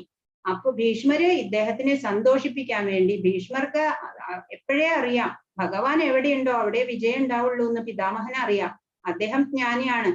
അപ്പോ അദ്ദേഹത്തിന് അറിയാം, എങ്കിലും ഇവരുടെ അടുത്താണ് കൂറ് കാണിക്കേണ്ടത് എന്നുള്ളത് കൊണ്ട് വേഗം ഇദ്ദേഹത്തിനെ എൻകറേജ് ചെയ്യാൻ വേണ്ടിയിട്ട് വേഗം ഭീഷ്മര് ശംഖ് എടുത്തിട്ട് ഊതുകയാണ്, ശംഖ് വിളിച്ചു. അത് കണ്ടപ്പോ നമ്മുടെ സൈഡിലും പാണ്ഡവരുടെ സൈന്യത്തിലുള്ളവരും, അതായത് ആദ്യം ഭഗവാൻ, അർജുനൻ, അങ്ങനെ ഓരോരുത്തരായിട്ട് ശംഖ് ഊതാൻ തുടങ്ങി. കൃഷ്ണ ഭഗവാൻ പാഞ്ചജന്യം എന്ന ശംഖമൂതി, അർജുനൻ ദേവദത്തവും ദുഷ്കര കർമ്മങ്ങളിൽ മുൻനിൽക്കുന്നവനും ഭോജനപ്രിയനുമായ ഭീമൻ പൗണ്ഡ്രം എന്ന ശംഖും മുഴക്കി. പിന്നെ അവിടുന്ന് അങ്ങോട്ട് ശംഖിന്റെ മേളായിരുന്നു. സഘോഷോ ധാർത്തരാഷ്ട്രാണാം ഹൃദയാനി വ്യധാരയത് നഭശ്ച പൃഥിവീം ചൈവ തുമുലോഭ്യനുനാദയൻ. വിവിധ ശംഖങ്ങളിൽ നിന്ന് ഉയർന്ന ഈ മേളായിരുന്നു അവിടെ, ശംഖിന്റെ മേളായും തീർത്തു അവിടെ. അങ്ങനെ ഉയർന്ന ഈ നാദഘോഷം ഭൂമിയിൽ അന്തരീക്ഷത്തിൽ മാറ്റൊലിക്കൊണ്ടു ധൃതരാഷ്ട്രപുത്രന്മാരുടെ ഹൃദയം പിളർക്കുകയായിരുന്നു. അതാ പാണ്ഡവർക്ക് ഒരു വ്യസനം ഉണ്ടായിരുന്നില്ല, കാരണം അവരുടെ കൂടെ ആരാ ഉള്ളത് അല്ലെ, അവർക്ക് പേടിക്കേണ്ട കാര്യമില്ല. പക്ഷെ എണ്ണത്തിലും വണ്ണത്തിലും കൂടുതൽ ഉണ്ടായിരുന്ന കൗരവർക്കോ വ്യാകുലത വരാൻ തുടങ്ങി അല്ലെ. ഈ ശംഖനാദം ഹൃദയം പിളർന്നു അവരുടെ അല്ലെ. അർജുന ഉവാച സേനയോരുഭയോർമധ്യേ രഥം സ്ഥാപയമേച്യുത യാവദേതാൻ നിരീക്ഷേഹം യോധ്യകാമാനവസ്ഥിതാൻ കൈർമയാ സഹ യോദ്ധവ്യമസ്മിൻ രണസമുദ്യമേ. അങ്ങനെ ഭഗവാനോട് പറയാണ്. അപ്പോ നമ്മൾ ഭഗവാനോട് ഇങ്ങനെ പറയാനൊക്കെ ആജ്ഞാപിക്കാമോ? നമ്മള് ഭഗവാനോട് ആജ്ഞാപിക്കാമോ? ഭഗവാൻ ദിവ്യോത്തമ പുരുഷനാണ് അല്ലെ, സർവലോകേശ്വരനാണ് അല്ലെ. ഭക്തൻ എപ്പോഴും ഭഗവത് സേവനത്തിനാണ് ഒരുങ്ങിയിരിക്കേണ്ടത്. അങ്ങനെ സന്നദ്ധരാവുക എപ്പോഴും. കൃഷ്ണനാണെങ്കിലോ ഭക്തന് ഏതു വിധമെങ്കിലും സഹായം അരുളാൻ ഒരു അവസരം പ്രതീക്ഷിച്ചിട്ടാണ് ഇരിക്കണേ. ഭക്തനായാ മതി, പിന്നെ ഭഗവാൻ എന്തു വേണം നമുക്ക് ചെയ്തു തരും. ഭക്തനായാൽ മാത്രം മതി. ഭക്തന്മാരോട് ആജ്ഞാപിക്കുന്നതിനേക്കാൾ ശുദ്ധ ഭക്തന്മാരുടെ ആജ്ഞ അനുസരിക്കാനാണ് ഭഗവാൻ ഇഷ്ടം എന്നാ പറയണത്. അങ്ങനെ ആ ആജ്ഞാപിക്കണത് നിറവേറ്റി കൊടുക്കുക, അതിലാണ് ഭഗവാൻ കൂടുതൽ സന്തോഷിക്കണെന്നാണ് പറയണത്. അതുപോലെ തന്നെ ഇതിലിപ്പോ എന്താ, അർജുനൻ ഭഗവാനോടാണ് പറയണേ അല്ലേ. ഹരേ കൃഷ്ണ. ഹരേ കൃഷ്ണ. രഥം എവിടെയാ, സേനയുടെ നടുവിൽ ഒന്ന് കൊണ്ട് നിർത്തൂ കൃഷ്ണ എന്നാണ് ആവശ്യപ്പെടുന്നത്. ആ ആജ്ഞ ശിരസ വഹിച്ചുകൊണ്ട് സേനയുടെ മധ്യത്തില് എല്ലാ കാണുന്ന തരത്തില് അവിടെ കൊണ്ടു നിർത്തുകയാണ്. ഹേ അച്യുത. അച്യുത എന്ന് വെച്ചാ ച്യുതി, വീഴ്ചയില്ലാത്തവൻ. ഇരു സൈന്യങ്ങൾക്കും മധ്യത്തിലായി എന്റെ തേർ കൊണ്ട് നിർത്തുക. ആരൊക്കെയാണ് യുദ്ധകാംക്ഷികളായി ഇവിടെ വന്നിട്ടുള്ളതെന്ന് ഞാനൊന്ന് കാണട്ടെ. അപ്പോ യുദ്ധം ചെയ്യാൻ വന്നവരെ കാണാനുള്ള ആഗ്രഹമാണ് അർജുനൻ പ്രകടിപ്പിക്കുന്നത്. ഭഗവാൻ എന്താ കണ്ടോ, എല്ലാം നിന്ന് നോക്കുക. വേപതുശ്ച ശരീരേ മേ രോമഹർഷശ്ച ജായതേ ഗാണ്ഡീവം സ്രംസതേ ഹസ്താദ് ത്വക്ചൈവ പരിദഹ്യതേ. എല്ലാവരെയും ബന്ധുജനങ്ങളെ കണ്ടതോടുകൂടി അർജുനന്റെ ഈ വീരവും ശൂരവും പരാക്രമവും എല്ലാം പോയി. എന്റെ ശരീരം വിറയ്ക്കുകയും രോമാഞ്ചം ഉണ്ടാവുകയും ചെയ്യുന്നു. എന്റെ വില്ല് ഗാണ്ഡീവം കയ്യിൽ നിന്ന് വഴുതുന്നു, തൊലി ചുട്ടു നീറുന്നു. ഇനി ഇതിൽ കൂടുതൽ ഒന്നും വരാനില്ല. എന്തുകൊണ്ടാണ് അർജുനൻ ഇങ്ങനെ ഫെഡപ്പായത്? അർജുനന്റെ മാതുലന്മാര്, പിതാക്കള്, അമ്മാമന്മാര്, അങ്ങനെയുള്ള എല്ലാ ഗുരുജനങ്ങള്, അവരെയൊക്കെയാണ് ഈ യുദ്ധത്തില് കൊല്ലേണ്ടി വരുന്നത് അല്ലെ. അത് ഓർത്തിട്ട് തന്നെ എന്താ ചെയ്യണ്ടേ, ഒന്നും ചെയ്യാൻ പറ്റാത്ത രീതിയിലായിപ്പോയി അർജുനൻ. അപ്പോ ഇനിയാണ് ഭഗവാനോടെല്ലാം നമ്മളും അങ്ങനെയാണ് ചെയ്യേണ്ടത്. ഈ അർജുനൻ എന്താ ചെയ്തത്? തന്റെ എല്ലാ ദുഃഖങ്ങളും ഒരു സുഹൃത്തിനോട് എന്ന പോലെ തുറന്നു പറയുകയാണ്. ശരിയായ മാർഗനിർദ്ദേശം ഭഗവാൻ തരും. നമ്മൾ നമ്മുടെ പ്രശ്നങ്ങളൊക്കെ എല്ലാവരോടും അടുത്തുള്ളവരോടും ഒക്കെ പറയാറുണ്ട്. പക്ഷെ അവർക്ക് ഒന്നും ചെയ്യാൻ പറ്റില്ല. വെറും വാക്കുകൾ കൊണ്ട് എന്തെങ്കിലും ഒക്കെ പറയും എന്നല്ലാതെ. പക്ഷെ ഈ പ്രപഞ്ചത്തിന്റെ എല്ലാ ചലനങ്ങളും അറിയുന്ന ഭഗവാനോട് പങ്കുവെക്കാൻ ശീലിക്കണം നമ്മൾ, നമ്മുടെ ദുഃഖവും സന്തോഷവും എല്ലാം. അപ്പൊ അടുത്ത നിമിഷം എന്താണ് ഈ പ്രപഞ്ചത്തില് ലോകത്തിൽ സംഭവിക്കാൻ പോകുന്നതെന്ന് അറിയുന്ന ഒരേ ഒരാള് ഭഗവാൻ ശ്രീകൃഷ്ണനാണ്. അപ്പോ ആ ഭഗവാന് നമ്മെ സഹായിക്കാൻ കഴിയും അല്ലെ. അത് അർജുനൻ അറിയാം. ബുദ്ധിമാനായ അർജുനൻ അത് മനസ്സിലാക്കി ഭഗവാനെ കൂടെ നിർത്തി അല്ലെ. അതല്ലെങ്കിൽ ഇത്രയും വലിയ സൈന്യത്തിനെ ആവശ്യപ്പെടാമായിരുന്നു, ദുര്യോധനനെ പോലെയുള്ള മന്ദബുദ്ധികളെ ആവശ്യപ്പെട്ട പോലെ അല്ലെ. അർജുനൻ അത് ആവശ്യപ്പെട്ടില്ല. ഭഗവാൻ മതി എന്തിനും. അല്ലെ? ഈ പ്രപഞ്ചത്തിന്റെ സർക്കല ചലനം ഹരേ കൃഷ്ണ ഹരേ കൃഷ്ണ. ഹരേ കൃഷ്ണ, ഹരിബോൽ ഹരിബോൽ, ഹരേ കൃഷ്ണ.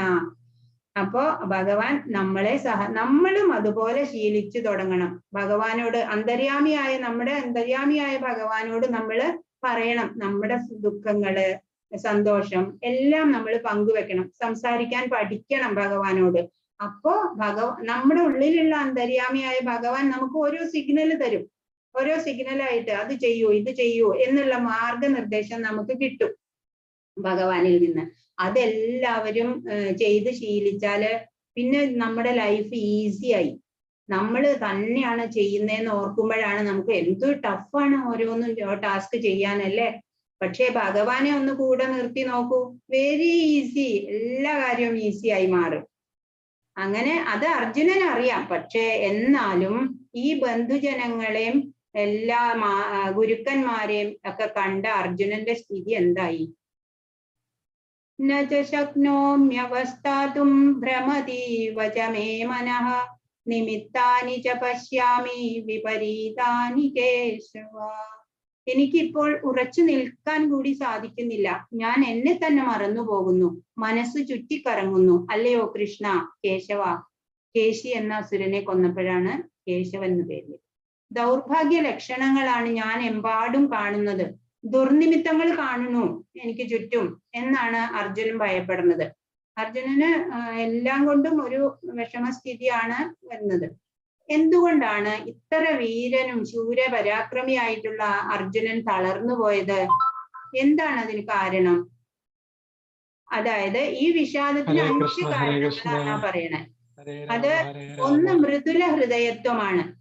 അർജുനൻ സോഫ്റ്റ് ഹാർട്ടഡ് ആണ്. അതുപോലെ ഭൗതിക സുഖാനുഭവങ്ങള്. ഈ ഭൗതിക സുഖാനുഭവങ്ങളിൽ ഒന്നും തൃഷ്ണയില്ല അർജുനന്, ഒന്നും ആവശ്യമില്ല. എനിക്ക് ഈ ബന്ധുക്കളെ കൊന്നിട്ട് എനിക്ക് ഒന്നും വേണ്ട, ഈ രാജ്യം നേടണ്ട, ഒന്നും വേണ്ട എനിക്ക്, ഞാൻ ഭിക്ഷ എടുത്തോളാം എന്നാണ് അർജുനൻ പറയുന്നത്. പിന്നെ പാപം, ബന്ധുജനങ്ങളെ അതുപോലെ ആചാര്യന്മാരെ ഗുരുനാഥന്മാരെ ഒക്കെ കൊന്നാലുള്ള പാപം. പിന്നെ കുടുംബ പാരമ്പര്യം, അതായത് ഈ യുദ്ധോത്സുകരായി വന്നിട്ടുള്ള ആ യുവാക്കള് പുരുഷന്മാരൊക്കെ കൊല്ലപ്പെട്ടാല് അവരുടെ കുടുംബങ്ങളിൽ സ്ത്രീകൾ തനിച്ചാവും അല്ലെ. അങ്ങനെ ആ കുടുംബത്തിന്റെ പാരമ്പര്യം തന്നെ പോകും. പിന്നെ തീരുമാനമെടുക്കാനാവാത്ത അവസ്ഥ. അപ്പൊ ഇതിലത്തെ ഈ 1 to 4 പോയിന്റ്സ് നമ്മൾ ഈ 1-ാം അധ്യായത്തിൽ പഠിക്കും. 5-ാമത്തെ പോയിന്റ് നമ്മൾ 2-ാം അധ്യായത്തിലാണ് കേൾക്കുക. ഒരേ സാഹചര്യത്തിലുള്ളവരുടെ വ്യത്യസ്ത പ്രതികരണങ്ങളാണ് ഇതിൽ കൂടെ നമുക്ക് മനസ്സിലാവുന്നത്.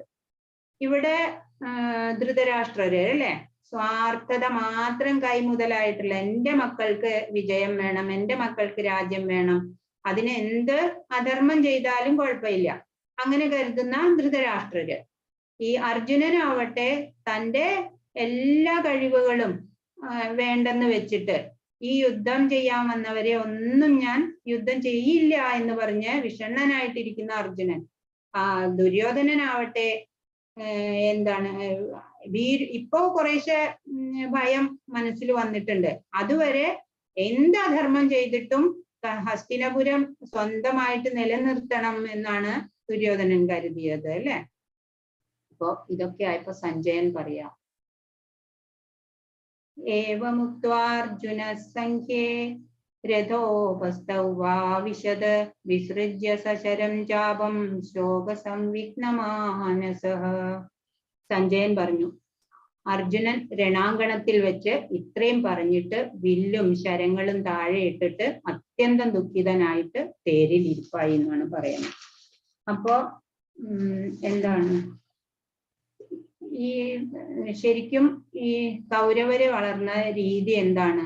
കുടുംബാംഗങ്ങളെയൊക്കെ വേണ്ടും വണ്ണം വളരാനും ആത്മീയ മൂല്യങ്ങൾ നേടാനും സഹായിക്കുന്ന അനേകം മതാചാര വിശേഷങ്ങള് നമ്മുടെ വർണ്ണാശ്രമ വ്യവസ്ഥയിൽ ചിട്ടപ്പെടുത്തിയിട്ടുണ്ട് അല്ലെ. നമ്മുടെ വർണ്ണാശ്രമ ധർമ്മം അതില് ആത്മീയ മൂല്യങ്ങള് വർദ്ധിപ്പിച്ച് എങ്ങനെ ഓരോരോ ഘട്ടത്തില്, അതായത് ജനനം മുതല് മരണം വരയ്ക്ക് തുടരുന്ന ഈ ശുദ്ധീകരണ പ്രക്രിയയാണ് ഓരോ ജീവനും കൊടുക്കുന്നത്. ഓരോ മനുഷ്യനും ഓരോ കുട്ടി ജനിക്കുമ്പോഴും ഓരോരോ ആചാരങ്ങളും അനുഷ്ഠാനങ്ങളും ചെയ്ത് ആ വർണ്ണാശ്രമ വ്യവസ്ഥയിൽ കൂടെ നീങ്ങി അവരെ ശുദ്ധീകരിച്ചെടുക്കണം. ആ പ്രക്രിയ കുടുംബത്തിലെ മുതിർന്നവർ ചെയ്തു കൊടുക്കേണ്ട അവരുടെ ചുമതലയാണ്.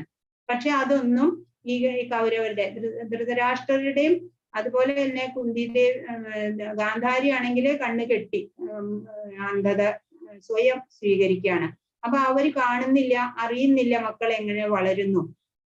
അങ്ങനെയാണ് അവര് അധർമ്മികളായിട്ട് മാറിയത്. പിന്നെ കൂട്ടത്തില് എനിക്ക് അന്ധനായത് കൊണ്ട് എനിക്ക് ശരിയായ രീതിയിൽ രാജ്യം ഭരിക്കാൻ പറ്റിയില്ല, പക്ഷെ എൻ്റെ മക്കള് രാജ്യം ഭരിക്കണം എന്നുള്ള ആ സ്വാർത്ഥത, സ്വന്തം അനുജന്റെ മക്കൾക്ക് രാജ്യം കൊടുത്തുകൂടാ എന്നുള്ള ഒരു മനോഭാവം കൊണ്ടാണ് എല്ലാ നാശങ്ങളും ഉണ്ടാവാൻ തുടങ്ങുന്നത്.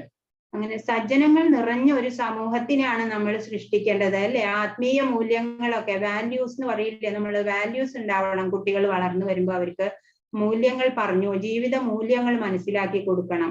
അങ്ങനെയുള്ള ഒരു സമൂഹമാണ് വേണ്ടത്. അത് ജീവിതത്തിൽ സമാധാനത്തിനും ഐശ്വര്യത്തിനും ആത്മീയ വിശ്വാസത്തിനും കളമൊരുക്കുന്നു. ഭഗവാനാണ് supreme controller of the universe എന്നുള്ളത് നമ്മൾ മനസ്സിലാക്കി കൊടുക്കണം കുട്ടികൾക്ക്. അങ്ങനെ വേണം ജീവിക്കാൻ.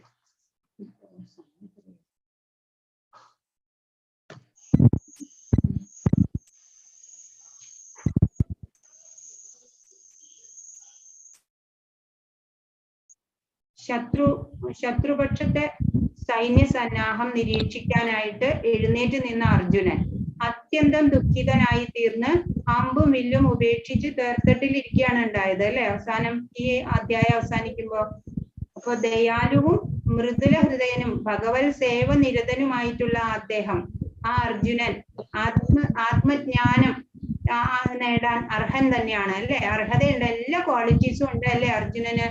ആത്മജ്ഞാനം വെറുതെ ഒരാൾക്ക് നമുക്ക് ഉപദേശിച്ചു കൊടുക്കാൻ പറ്റില്ല.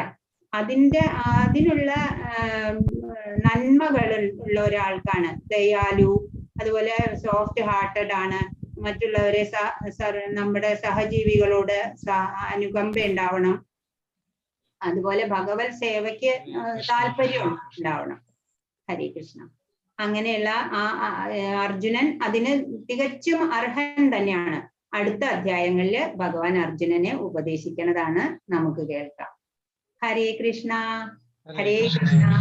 ഇനി ടെക്നിക്കൽ ആയിട്ടുള്ള കാര്യങ്ങൾ പറഞ്ഞു തരാൻ സൂര്യമാതാജി ജോയിൻ ചെയ്യുന്നുണ്ടാവും കേട്ടോ.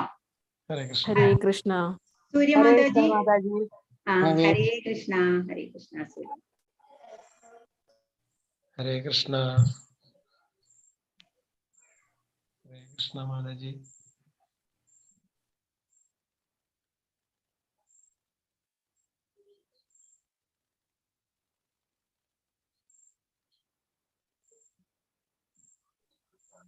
ഹരേ കൃഷ്ണ.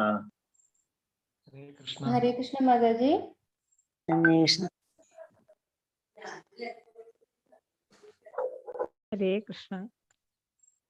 ഹരേ കൃഷ്ണ മാതാജി. ഹരേ കൃഷ്ണ മാതാജി. അപ്പൊ ക്വിസിനെ കുറിച്ച് പറഞ്ഞുതരാം. ഞാൻ സൂര്യാണ്. അപ്പൊ മാതാജിയുടെ ക്ലാസ്സിൽ ശ്രദ്ധിച്ചല്ലോ അല്ലെ. ഇനി ക്വിസിനെ കുറിച്ച് പറയാം. നമ്മൾ ഈ 18 അധ്യായം കഴിയുമ്പോഴും 18 അധ്യായത്തിന്റെ ക്വിസ് ചെയ്താലാണ് നമുക്ക് അടുത്ത ലെവലിലോട്ട് പോകാൻ പറ്റുക. അതേപോലെ തന്നെ നമുക്ക് അടുത്ത ലെവലിലോട്ട് പോകുന്നതിന് മുമ്പ് ഒരു സർട്ടിഫിക്കറ്റ് ആവശ്യമുണ്ട്. ആ സർട്ടിഫിക്കറ്റ് കിട്ടാനും ഈ 18 ദിവസത്തെ ക്ലാസ്സിന് ശേഷമാണ് നമുക്ക് ഈ സർട്ടിഫിക്കറ്റ് കിട്ടുന്നത്. അതിനുശേഷം തന്നെയാണ് സെക്കൻഡ് ലെവലിലേക്കുള്ള രജിസ്ട്രേഷൻ ലിങ്ക് ഉണ്ടാവുക. അപ്പൊ ഇത് വളരെ ശ്രദ്ധിച്ച് കേൾക്കണം. ഇപ്പൊ യൂട്യൂബ് ലിങ്ക് ലൈവ് സ്ട്രീമിംഗ് പോകുന്നത് കൊണ്ട് ഇതിന്റെ സമയത്തിനനുസരിച്ച് നിങ്ങൾ നോക്കിയാലും മതി. അതിൽ വീണ്ടും കാണാം. സംശയം ഉണ്ടെങ്കിൽ വളരെ ക്ലിയർ ആയി പറഞ്ഞു തരാം. അഥവാ സംശയം ഉണ്ടെങ്കിൽ ലൈവ് സ്ട്രീമിംഗ് വീണ്ടും എടുത്ത് നോക്കിയാൽ മതി.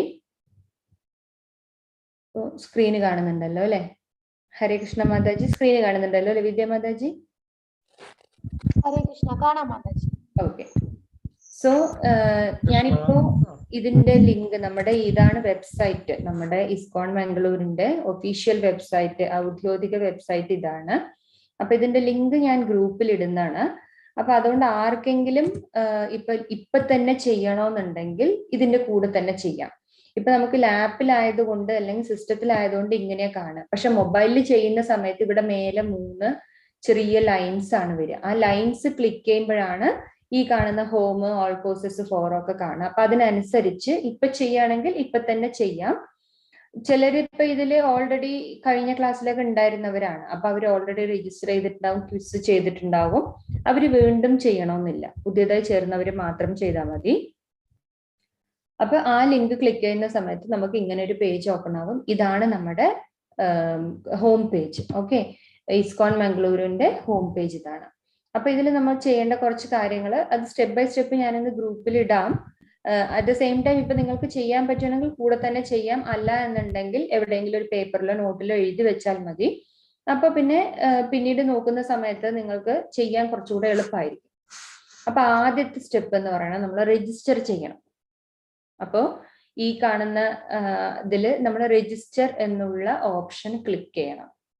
നമ്മൾ ആദ്യം രജിസ്റ്റർ ചെയ്ത് വാട്സപ്പ് ഗ്രൂപ്പിൽ കയറി ഇന്ന് ക്ലാസ് അറ്റൻഡ് ചെയ്തത് നമ്മൾ കോഴ്സിന് രജിസ്റ്റർ ചെയ്താണ്. കോഴ്സിനുള്ള രജിസ്ട്രേഷൻ ആയിരുന്നു അത്. ഇനി നമ്മൾ ചെയ്യേണ്ടത് ക്വിസിനുള്ള രജിസ്ട്രേഷൻ ആണ്. അത് വളരെ എളുപ്പമാണ്. കോഴ്സിന് നമ്മൾ രജിസ്റ്റർ ചെയ്യുമ്പോൾ നമ്മുടെ മെയിൽ ഐ ഡിയും നെയിമും മറ്റു ഡീറ്റെയിൽസ് ഒക്കെ കൊടുത്ത പോലെ തന്നെ ഇതും വളരെ എളുപ്പമുള്ള കാര്യം തന്നെയാണ്. അപ്പൊ ഇതാണ് നമ്മുടെ രജിസ്ട്രേഷൻ ഫോം. അപ്പൊ രജിസ്റ്റർ എന്ന് ക്ലിക്ക് ചെയ്യുമ്പോൾ ഇങ്ങനത്തെ ഒരു പേജ് വരും. ഇങ്ങനത്തെ പേജ് വരുന്ന സമയത്ത് നമ്മൾ ഈ നെയിം, ഈ രജിസ്റ്ററിൽ നമ്മൾ ചെയ്യേണ്ട 3 കാര്യങ്ങളുണ്ട്. ഒന്ന് നെയിം ഡീറ്റെയിൽസ് ഫില്ല് ചെയ്ത് കൊടുക്കുക. കോണ്ടാക്ട് ഇൻഫോ എന്ന് പറയുന്നത് മെയിൽ ഐ ഡി, പാസ്വേഡ് അതൊക്കെ ഫില്ല് ചെയ്ത് കൊടുക്കുക. പിന്നെ മൂന്നാമത് ഈ കാണുന്ന ബോക്സസ് നമ്മൾ ടിക്ക് ചെയ്ത് കൊടുക്കുക. അപ്പൊ രജിസ്റ്ററിൽ നമുക്ക് 3 ഓപ്ഷൻസ്, 3 കാര്യങ്ങളാണ് ചെയ്യേണ്ടത്. അപ്പൊ ആദ്യം ഇവിടെ നെയിം എന്നുള്ള സ്ഥലത്ത് നിങ്ങൾക്ക് ഒരു യൂസർ നെയിം കൊടുക്കാം. യൂസർ നെയിം ഇപ്പൊ നിങ്ങൾക്ക് സൗകര്യമുള്ള യൂസർ നെയിം, നിങ്ങളുടെ പേരിനോട് സാമ്യമുള്ള, നിങ്ങൾക്ക് ഓർത്ത് വെക്കാൻ പറ്റുന്ന രീതിയിലുള്ള ഏതെങ്കിലും ഒരു യൂസർ നെയിം കൊടുക്കാം. ശേഷം നിങ്ങൾക്ക് ഇവിടെ ഫസ്റ്റ് നെയിമും ലാസ്റ്റ് നെയിമും അടിച്ചു കൊടുക്കാം. നിങ്ങളുടെ ഫസ്റ്റ് നെയിം ഇല്ലെങ്കിൽ ഇനീഷ്യല്, അല്ലാന്നുണ്ടെങ്കിൽ first name and last name അടിച്ചു കൊടുക്കാം. അപ്പൊ നെയിമിന്റെ അവിടെ 3 കോളം ഉണ്ട്. അതിൽ നിങ്ങളൊരു യൂസർ നെയിമും നിങ്ങളുടെ പേരും രജിസ്റ്റർ ചെയ്യണം. പേരും ടൈപ്പ് ചെയ്ത് കൊടുക്കണം. പിന്നെ രണ്ടാമത് വരുന്നത് കോണ്ടാക്ട് ഇൻഫോ എന്ന് പറയുന്ന സ്ഥലത്ത് മെയിൽ ഐ ഡി. അപ്പൊ ഇതിനു വേണ്ടി നിങ്ങളിപ്പോ പുതിയൊരു മെയിൽ ഐ ഡി എടുക്കണം എന്നൊന്നുമില്ല.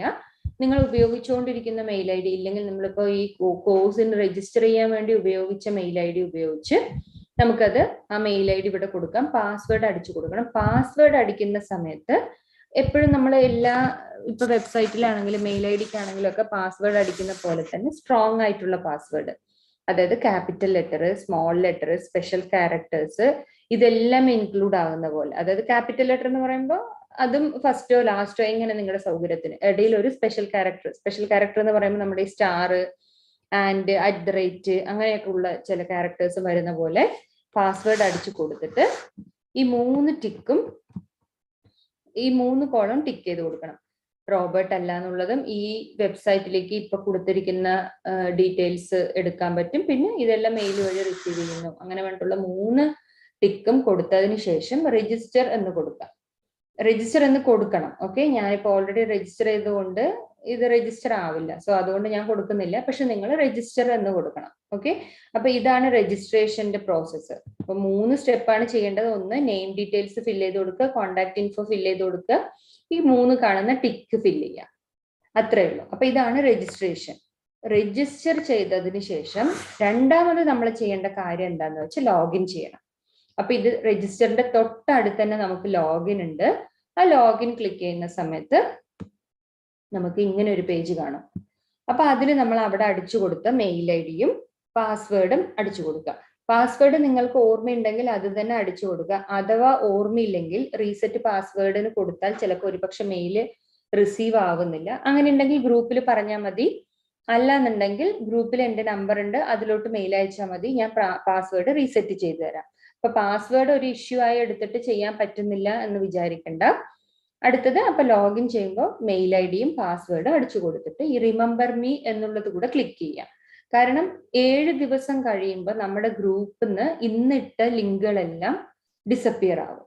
അപ്പൊ അതിനുശേഷം നിങ്ങൾക്ക് ഒരു പക്ഷെ വീണ്ടും പുതിയ ലിങ്ക് ഇടുമ്പോൾ നിങ്ങൾ ഡെയിലി നിങ്ങൾ സൈൻ ഇൻ ചെയ്യുന്ന സമയത്തൊക്കെ മെയിൽ ഐ ഡിയും പാസ്വേഡും ഓർമ്മയില്ലെങ്കിൽ, ഇല്ലെങ്കിൽ എന്തെങ്കിലും കാരണം കൊണ്ട് വീണ്ടും അടിച്ചു കൊടുക്കേണ്ടി വരും. അപ്പൊ റിമെമ്പർ മീ കൊടുത്താൽ ഡെയിലി അടിച്ചു കൊടുക്കേണ്ട ആവശ്യമില്ല, അത് ഓട്ടോമാറ്റിക്കലി നിങ്ങളുടെ ഗൂഗിളിൽ സേവ് ആയിക്കോളും.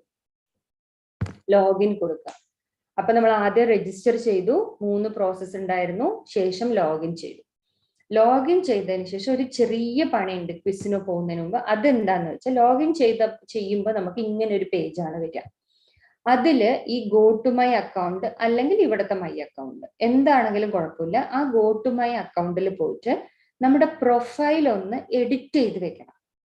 പ്രൊഫൈൽ എഡിറ്റ് ചെയ്തെങ്കിൽ മാത്രമേ അവിടെ നമ്മൾ എന്ത് ഡിസ്പ്ലേ നെയിം ആണോ കൊടുക്കുന്നത് ആ പേര് നമ്മുടെ സർട്ടിഫിക്കറ്റിൽ വരുള്ളൂ. അല്ല എന്നുണ്ടെങ്കിൽ ചിലപ്പോൾ വല്ല ആൽഫബറ്റ്സോ അല്ലെങ്കിൽ വല്ല സ്പെഷ്യൽ ക്യാരക്ടേഴ്സോ നമ്പേഴ്സോ ഒക്കെ ആയിട്ട് നമ്മുടെ സർട്ടിഫിക്കറ്റിൽ പേര് വരും.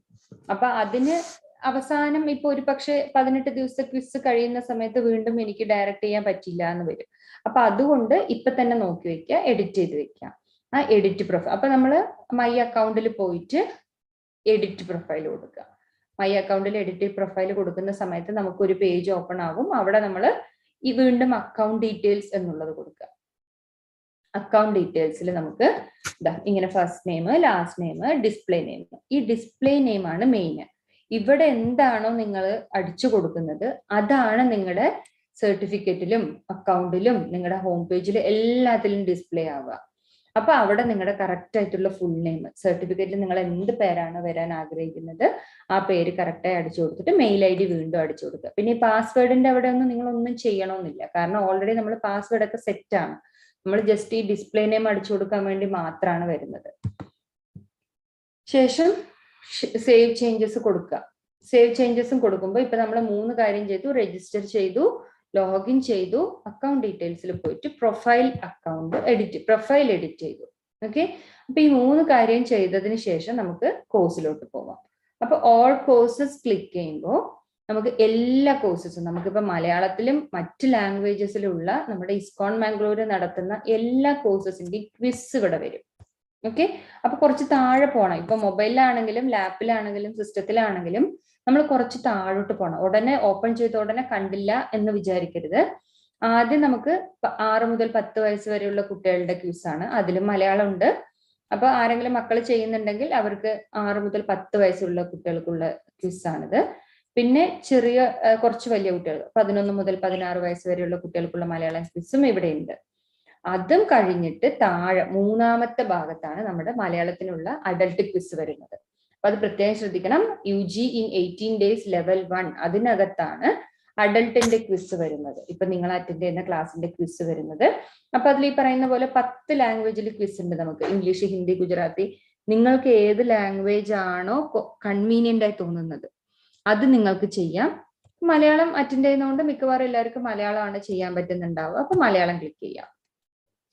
ഈ മലയാളം അങ്ങനെ ക്ലിക്ക് ചെയ്യുന്ന സമയത്ത്, മലയാളം ക്വിസ് ക്ലിക്ക് ചെയ്യുന്ന സമയത്ത് നമുക്ക് മലയാളത്തിന്റെ ക്വിസ് പേജ് ഓപ്പൺ ആകും. അപ്പൊ ഇതാണ് നമ്മുടെ ക്വിസ് പേജ്. അപ്പൊ ഇതിന് താഴെ 0 ഡേ എന്ന് പറയുമ്പോൾ ഇന്നത്തെ ക്വിസിന്റെ ക്വസ്റ്റ്യൻസ് എങ്ങനെയായിരിക്കും എന്ന് വെച്ചാൽ ഒരു 10 ക്വസ്റ്റ്യൻസ് ഉണ്ട്. ഓക്കെ, അത് നമുക്ക് വളരെ ജനറൽ ആയിട്ട് നമ്മുടെ മാനറിസം കാര്യങ്ങളും എല്ലാം ഉൾപ്പെടുന്ന രീതിയിൽ ഉള്ള ക്വിസ് ആണ്. അപ്പൊ അതിൽ ലെസൺ കണ്ടന്റ് എന്നും ഉണ്ട്, 0 ഡേ ക്വിസ് എന്നും ഉണ്ട്. അപ്പൊ ഈ കാര്യമാണ് നമ്മൾ എല്ലാ ക്വിസിലും ക്ലിക്ക് ചെയ്യേണ്ടത്. ഈ ലെസൺ കണ്ടന്റ് ക്ലിക്ക് ചെയ്യേണ്ട ആവശ്യം വരുന്നില്ല. അപ്പൊ ഡേ 0 മലയാളം ലെവൽ 1 എന്നുള്ളത് ക്ലിക്ക് ചെയ്യുമ്പോൾ നമുക്കൊരു 10 ചോദ്യങ്ങൾ മൾട്ടിപ്പിൾ ചോയ്സ് ആയിട്ട് 4 ഓപ്ഷനോടുകൂടെ വരും. അപ്പൊ ഇതിലിപ്പോ നമ്മുടെ ഇസ്കോൺ ശ്രീ രാധാ ഗോവിന്ദ ക്ഷേത്രത്തിന്റെ ഔദ്യോഗിക വെബ്സൈറ്റ് ഇസ്കോൺ മാംഗ്ലൂരു. അപ്പൊ അങ്ങനെ അത് നമ്മൾ ഏതാണോ ശരിയുത്തരം എന്ന് വിചാരിക്കുന്നത് അത് ക്ലിക്ക് ചെയ്യുന്ന സമയത്ത് നമുക്ക് കറക്റ്റ് ആണോ ഇൻകറക്റ്റ് ആണോ എന്നുള്ള ഓപ്ഷൻ അവിടെ താഴെ കാണിക്കും. ഇപ്പൊ സപ്പോസ് നമ്മൾ ഒരു തെറ്റായ ഒരു ഉത്തരമാണ് ക്ലിക്ക് ചെയ്യുന്നതെങ്കിൽ ആ തെറ്റായ ഉത്തരം റെഡ് കളർ ആയിട്ടും ശരിയായ ഉത്തരം ഗ്രീൻ കളർ ആയിട്ടും ബ്ലിങ്ക് ചെയ്യും. അപ്പൊ അത് നമുക്ക് മനസ്സിലാവണം. അപ്പോ ഇത് തെറ്റാണ് നമ്മുടെ എന്നുള്ള രീതിയിൽ. അപ്പൊ ഈ തെറ്റ് എന്തിനാണ് കാണിച്ചു തരുന്നതെങ്കിൽ ഈ തെറ്റായ ഉത്തരം 2ൽ കൂടുതലാവരുത്. അതായത് നമ്മൾ 10 ക്വസ്റ്റ്യൻസ്, ഓരോ അധ്യായത്തിലും 10 ക്വസ്റ്റ്യൻസ് ഉണ്ട്. അപ്പൊ 10 ക്വസ്റ്റ്യൻസിൽ 80% മാർക്ക്, അതായത് 8 ഉത്തരമെങ്കിലും കറക്റ്റ് ആയാൽ മാത്രമേ നിങ്ങൾക്ക് അടുത്ത ലെവലിലോട്ട് പോകാൻ പറ്റുള്ളൂ. അപ്പൊ ഇതിപ്പോ ഒരു പ്രാവശ്യം ചെയ്യുമ്പോൾ 80 മാർക്ക് കിട്ടിയില്ല എന്ന് പറഞ്ഞിട്ട് വിഷമം വേണ്ട. ഇതിപ്പോ നമ്മൾ ഓരോ ക്വിസും ചെയ്തതിന് ശേഷം നമുക്ക് ഇത് 80 മാർക്ക് കിട്ടിയില്ല എന്നാണെങ്കിൽ വീണ്ടും ഇവിടെ റീസ്റ്റാർട്ട് ക്വിസ് എന്ന് പറഞ്ഞിട്ടുള്ള ഒരു ഓപ്ഷൻ വരും. അപ്പൊ ആ റീസ്റ്റാർട്ട് ഇപ്പൊ ഈ പറയുന്ന ഫേസ്ബുക്ക് പേജിന്റെ ക്വസ്റ്റ്യനും ഇസ്കോൺ മംഗളൂരിന്റെ മറ്റേ യൂട്യൂബ് ചാനലിന്റെ ഇതും എല്ലാം നമ്മള് ഗ്രൂപ്പിൽ ഇപ്പോ ഇത് ക്ലാസ് കഴിഞ്ഞ ഉടനെ ഇടുന്നതായിരിക്കും. അപ്പൊ അതുകൊണ്ട് അതൊന്നും ഒരു ബുദ്ധിമുട്ടായി കരുതണ്ട. പിന്നെ ഒരു ജനറൽ മാനറിസം ക്വസ്റ്റ്യൻസ് ആണ് ചിലതൊക്കെ. കോഴ്സ്, ക്ലാസ്, സമയമാറ്റങ്ങൾ, ക്വിസ് പ്രശ്നങ്ങൾ, കോഴ്സുമായി ബന്ധപ്പെട്ട മറ്റ് ആശങ്കകൾ എന്നിവയെ കുറിച്ചുള്ള സംശയങ്ങൾ, കാര്യത്തിൽ ആരെ ബന്ധപ്പെടാനാകും, ഗ്രൂപ്പിലെ അഡ്മിന്, വാട്സപ്പ്, മീറ്റിംഗിലെ കോഹോസ്റ്റ്, എല്ലാവരെയും ബന്ധപ്പെടാം നിങ്ങൾക്ക്. അത് ഗ്രൂപ്പിലെ അഡ്മിൻ, വാട്സപ്പ്, മീറ്റിംഗിലെ കോഹോസ്റ്റ്. ഇപ്പൊ കോഹോസ്റ്റ് ആയിട്ട് നമുക്ക് 3-4 പേരുണ്ട്. അപ്പൊ ആരുടെ വേണമെങ്കിലും നിങ്ങൾക്ക് വിളിക്കാം, മെസ്സേജ് അയക്കാം. പിന്നെ വെബ്സൈറ്റിലുള്ള വോളണ്ടിയർ പിന്തുണ, അത് വെബ്സൈറ്റിലുള്ള വോളണ്ടിയേഴ്സ് എന്ന് പറയുമ്പോൾ ഇപ്പൊ നമുക്ക് ഇതിൽ തന്നെ ഒരു ലൈവ് ചാറ്റ് വരും. അപ്പൊ ഇതിൽ ഏത് വേണമെങ്കിലും നിങ്ങൾക്ക് ചെയ്യാം. അപ്പൊ അതുകൊണ്ട് ഇതെല്ലാം ജനറൽ മാനറിസം ആൻഡ് നമുക്ക് ജനറലായി അറിയുന്ന കാര്യങ്ങളാണ് 0 ഡേ ക്വിസിൽ. ഇത് ചെയ്തതിന് ശേഷം മാത്രമേ നമ്മൾ ക്വിസ് നമ്പർ ചാപ്റ്റർ നമ്പർ 1 പോകാൻ പറ്റുള്ളൂ. അപ്പൊ അതായത് ഇന്നത്തെ ക്ലാസ് കഴിഞ്ഞതിന് ശേഷം നാളത്തെ ക്ലാസ് തുടങ്ങുന്നതിന് മുൻപ് ഈ ഡേ 0 ക്വിസും ചാപ്റ്റർ 1 ചെയ്യണം. ഓക്കെ. പിന്നെ അതിൽ വേറൊരു കാര്യം എന്താണെന്ന് വെച്ചാൽ ഇപ്പൊ നമ്മൾ ഡേ 0 കംപ്ലീറ്റ് ചെയ്തിട്ടില്ല. ഇപ്പൊ ഞാൻ ഡേ 0 കംപ്ലീറ്റ് ചെയ്യാതെ ഡേ 1 പോവാൻ പറ്റില്ല. അപ്പൊ നമുക്ക് ഇപ്പൊ മെറ്റീരിയൽ കാണാം. ഇപ്പൊ മെറ്റീരിയൽ ഇപ്പൊ ഇന്ന് മാതാജി എടുത്ത ക്ലാസിന്റെ PDF ഫയൽ നമുക്ക് വെബ്സൈറ്റിൽ അപ്ലോഡ് ചെയ്തിട്ടുണ്ട്. അപ്പൊ ഈ മെറ്റീരിയൽ ലെസൺ ഉണ്ട്, മെറ്റീരിയൽസ് ഉണ്ട്. അപ്പൊ മെറ്റീരിയൽസിൽ ക്ലിക്ക് ചെയ്യുമ്പോൾ നമുക്ക് ചാപ്റ്റർ 1 മലയാളം കാണുന്നത് ക്ലിക്ക് ചെയ്താൽ നമുക്ക് ഇന്ന് മാതാജി എടുത്തുതന്ന ഒരു PDF-ന്റെ ഒരു കോപ്പി നമ്മളിവിടെ അപ്ലോഡ് ചെയ്ത് വെച്ചിട്ടുണ്ട്. അപ്പൊ ഇത് വായിച്ച് സംശയങ്ങൾ ഉണ്ടെങ്കിൽ സംശയം തീർത്തതിന് ശേഷം വീണ്ടും ക്വിസ് ചെയ്യാം. അല്ലാന്നുണ്ടെങ്കിൽ ഡയറക്റ്റ് ആയിട്ട് ചെയ്യാം. ഇപ്പൊ ഞാനിത് 0 ലെവൽ ക്വിസ് കംപ്ലീറ്റ് ചെയ്യാതെ ഫസ്റ്റ് ലെവൽ ക്വിസ് ചെയ്യാൻ പോയി എന്ന് വെച്ചാൽ നമുക്കത് ചെയ്യാൻ പറ്റില്ല. ഇവിടെ നോട്ടിഫിക്കേഷൻ വരും, please go back and complete the previous lesson. അപ്പോൾ ഓരോ ചാപ്റ്ററും കഴിഞ്ഞതിന് ശേഷം അത് ചെയ്തതിന് ശേഷം 80% മാർക്ക് കിട്ടിയതിന് ശേഷം മാത്രമേ നമുക്ക് അടുത്ത ലെവലിലോട്ട് അടുത്ത ചാപ്റ്ററിലോട്ട് പോകാൻ പറ്റുള്ളൂ. പിന്നെ ഈ 18 ചാപ്റ്ററിന്റെ ക്വിസ് നമ്മുടെ കഴിഞ്ഞതിന് ശേഷം നമുക്ക് ഈ സർട്ടിഫിക്കറ്റ് ഡൗൺലോഡ് ചെയ്യണമല്ലോ. അപ്പൊ സർട്ടിഫിക്കറ്റ് ഈ 18 കഴിഞ്ഞതിന് ശേഷം മാത്രം ഇപ്പൊ ഈ കാണുന്ന എക്സ്പാൻഡ് ഇതൊന്നും മൈൻഡ് ചെയ്യേണ്ട ആവശ്യമില്ല. നിങ്ങൾ ജസ്റ്റ് ഇവിടെ ക്ലിക്ക് ചെയ്താൽ തന്നെ നിങ്ങൾക്ക് അടുത്ത പേജ് കാണും. ഈ എക്സ്പാൻഡ് ചിലരുടെ സംശയം ഓരോ പ്രാവശ്യം ഓരോരുത്തർ സംശയം ചോദിക്കുന്നുണ്ട് പറയാണ്. ഈ എക്സ്പാൻഡ് ഒന്നും നമ്മൾ ക്ലിക്ക് ചെയ്യേണ്ട ആവശ്യമില്ല. അത് ക്ലിക്ക് ചെയ്ത് ഇതിൽ ക്ലിക്ക് ചെയ്യണമെങ്കിൽ ഓക്കെ, ബട്ട് അങ്ങനെയൊന്നും ബുദ്ധിമുട്ടേണ്ട ആവശ്യമില്ല. ജസ്റ്റ് അത് ക്ലിക്ക് ചെയ്താൽ തന്നെ നിങ്ങൾക്ക് ഓപ്പൺ ആയിട്ട് വരും. ഓക്കെ. പിന്നെ സർട്ടിഫിക്കറ്റിന്റെ കാര്യം ഏറ്റവും മേലെ ഈ 18 അധ്യായങ്ങളുടെയും ക്വിസ് ഉള്ളതിന്റെ ഏറ്റവും മേലെയാണ് നമുക്ക് ഈ ഓരോ ലെവൽ കഴിയുമ്പോഴും നമ്മൾക്ക് ഈ പെർസെൻറ്റേജ് ഇവിടെ കാണിക്കും. ഇതിപ്പോ എല്ലാം കഴിഞ്ഞത് കൊണ്ട് 100% എന്ന് കാണിക്കുന്നു. അപ്പൊ അതുപോലെ തന്നെ ഓരോ ലെവലിന്റെയും കാണിക്കും, എപ്പോ കഴിഞ്ഞു, ഡേറ്റ്, സമയം എല്ലാം കാണിക്കും. അപ്പൊ അതിന്റെ മേലെ തന്നെ സർട്ടിഫിക്കറ്റ് ഉണ്ടാവും. ഇത് മൊബൈലിൽ വേറെ രീതിയിലായിരിക്കും, പക്ഷെ ഇതെല്ലാം മൊബൈലിൽ ഉണ്ടാവും. നമ്മൾ മേലോട്ടും താഴോട്ടും ഒന്ന് സ്ക്രോൾ ചെയ്ത് നോക്കണം. ഇവിടെയുള്ള 3 ലൈൻസ് ഒന്ന് ക്ലിക്ക് ചെയ്ത് നോക്കണം. അത്രമാത്രം വ്യത്യാസമുള്ളൂ. ഈ ഡൗൺലോഡ് സർട്ടിഫിക്കറ്റ് ക്ലിക്ക് ചെയ്യുന്ന സമയത്ത് നമുക്ക് നമ്മുടെ സർട്ടിഫിക്കറ്റ് അടുത്ത ഒരു പേജിൽ ഓപ്പൺ ആയി കിടക്കും. ഇതാണ് നമ്മുടെ ഫസ്റ്റ് ലെവലിന്റെ സർട്ടിഫിക്കറ്റ്. നമുക്കിത് ഈ ഡൗൺലോഡ് ഓപ്ഷൻ ക്ലിക്ക് ചെയ്താൽ ഈ കാണുന്ന ഡൗൺലോഡ് ഓപ്ഷൻ ക്ലിക്ക് ചെയ്യുന്ന സമയത്ത് നമ്മുടെ സർട്ടിഫിക്കറ്റ് നമ്മുടെ സിസ്റ്റത്തിൽ ഡൗൺലോഡ് ആയി കിടക്കും. അപ്പൊ ഇങ്ങനെയാണ് നമ്മൾ ക്വിസ് ചെയ്യുന്നത്. അപ്പൊ രജിസ്ട്രേഷൻ, ലോഗിൻ, അക്കൗണ്ടിൽ പേര് മാറ്റുക, പ്രൊഫൈൽ എഡിറ്റ്, അത് കഴിഞ്ഞ് ക്വിസിലോട്ട് ഡയറക്റ്റ് ആയിട്ട് പോവാം. ഇതിലിപ്പോ എന്തെങ്കിലും സംശയം ഉണ്ടെങ്കിൽ നിങ്ങൾക്ക് ചോദിക്കാം. ഹരേ കൃഷ്ണ.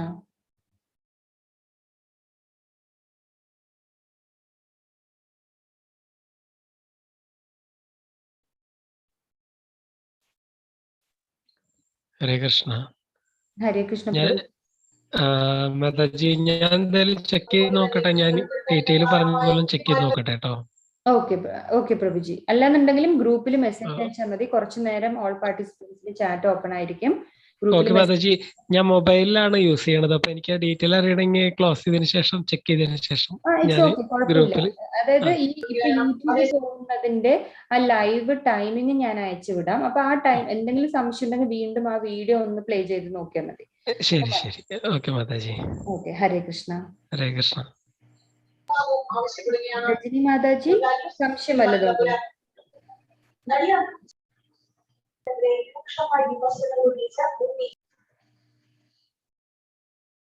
ഹരേ കൃഷ്ണ. ക്ലാസ്സിലത്തെ വിഷയത്തിനെ കുറിച്ച് എന്തെങ്കിലും സംശയങ്ങൾ ചോദ്യങ്ങൾ ഉണ്ടെങ്കിൽ ഗ്രൂപ്പിൽ ഇട്ടാൽ മതി, അതിന്റെ മറുപടി തരുന്നതായിരിക്കും. ഹരേ കൃഷ്ണ.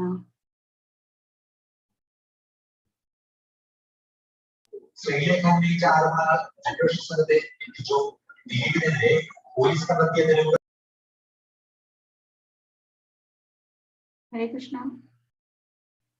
ഹരേ കൃഷ്ണ മാതാജി. ഇപ്പൊ എന്താ ചോദിച്ചത്? അല്ല മാതാജി, ആരും ചോദിച്ചില്ല. എവിടെ ഒരു വീഡിയോ പ്ലേ ആയതിന്റെ സൗണ്ട് ആണ്. Okay okay. അപ്പൊ നിർത്താം അല്ലേ സൂര്യമാതാജി? മാതാജി, ആർക്കും സംശയമില്ലെങ്കിൽ പിന്നെ നിർത്താം. ഇനി എന്തെങ്കിലും ഉണ്ടെങ്കിൽ അവർ ഗ്രൂപ്പിൽ ചാറ്റ് ചെയ്തോട്ടെ. ഹരേ കൃഷ്ണ. നമ്മളിപ്പോ 106 100 എത്രയോ ഉണ്ട് നമ്മുടെ ഗ്രൂപ്പില്. ആർക്കും സംശയമൊന്നും പറയണ കേൾക്കണില്ല. സംശയം ഉണ്ടെങ്കിൽ പഠിച്ച അധ്യായത്തിനെ കുറിച്ച് സംശയമാണെങ്കിൽ ഗ്രൂപ്പിൽ ഇട്ടോളൂ കേട്ടോ, മറുപടി പറയാം. അല്ല, ഇപ്പോ നമ്മുടെ മാതാജി പറഞ്ഞ നമ്മുടെ കിസിന്റെ ഡീറ്റെയിൽ ആണല്ലോ നമ്മൾ തരം ചർച്ച ചെയ്തിരുന്നത്. അതിനെ കുറിച്ച് ആരും ഒന്നും പറയണ കേൾക്കണില്ല. എന്താന്നറിയില്ല. അപ്പൊ എല്ലാരും കണ്ടുകൊണ്ടിരിക്കുകയാണെന്ന് അറിയില്ല. അപ്പൊ എന്തായാലും മാതാജി പറഞ്ഞ കിസിന്റെ ഡീറ്റെയിൽ എല്ലാവർക്കും മനസ്സിലായി എന്ന് വിചാരിക്കുന്നു. അപ്പോ എന്തെങ്കിലും സംശയം ഉണ്ടെങ്കിൽ അതെ എന്താണ് മാതാജി? സിമ്പിൾ ആണല്ലോ.